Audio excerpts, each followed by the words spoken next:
নমস্কার, বাঙালির ঘরকন্যায় সবাইকে স্বাগত।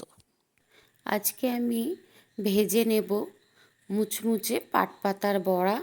চায়ের সাথে কিংবা গরম ভাতে ডালের সাথে একদম জমে যাবে। এর জন্য আমি এখানে পাটপাতার মাথাগুলোকে থোকা থোকা করে কেটে নিয়েছি, ভালো করে ধুয়ে পরিষ্কার করে নিয়েছি। আর একটা বড় বাটিতে আমি দিয়ে দেব 4 চামচ বেসন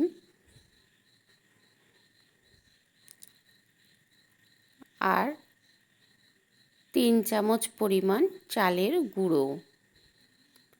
এবার এতে দিয়ে দেব অল্প হলুদ, 1 চামচ চিনি।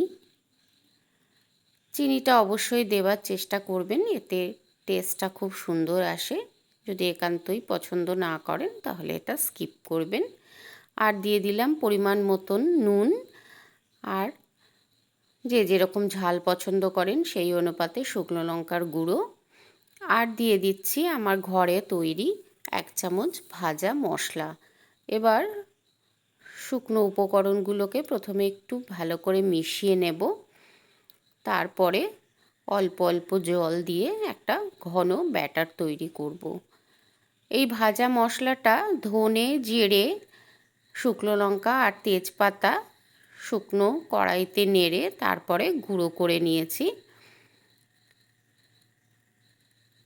ব্যাটারটা একটু ঘন হবে, আর যত ভালো ফ্যাটানো হবে তত কিন্তু বড়াগুলো মুচমুচে হবে। ওদিকে আমি তেল গরম বসিয়ে দিয়েছি, সেখান থেকে অল্প সাদা তেল তুলে আমি ওই ব্যাটারের মধ্যে দিয়ে আবার একবার ফেটিয়ে নেব।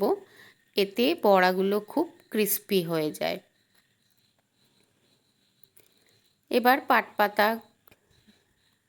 যে থোকাটা সেটাকে ভালো করে কোট করে বাড়তি ব্যাটারটা একটু ঝরিয়ে নিয়ে তেলের মধ্যে দিয়ে দিচ্ছি।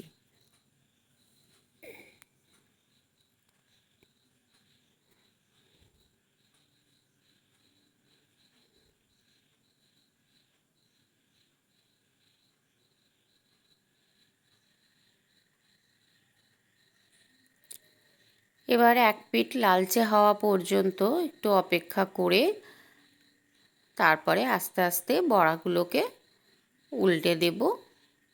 আর এইভাবেই দু পিঠই উল্টে পাল্টে লালচে করে ভেজে নেব। দেখুন বড়াগুলো বেশ ফুলেও উঠেছে।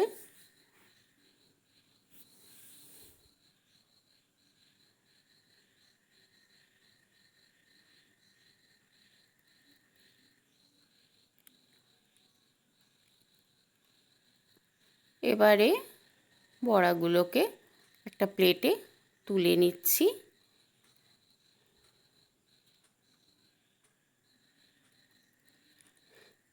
আর একইভাবে আমি পরের ব্যাচের বড়াগুলোকেও দিয়ে দেব। আর এইভাবেই আমি সমস্ত বড়া লালচে করে ভেজে নেব। Ready to serve.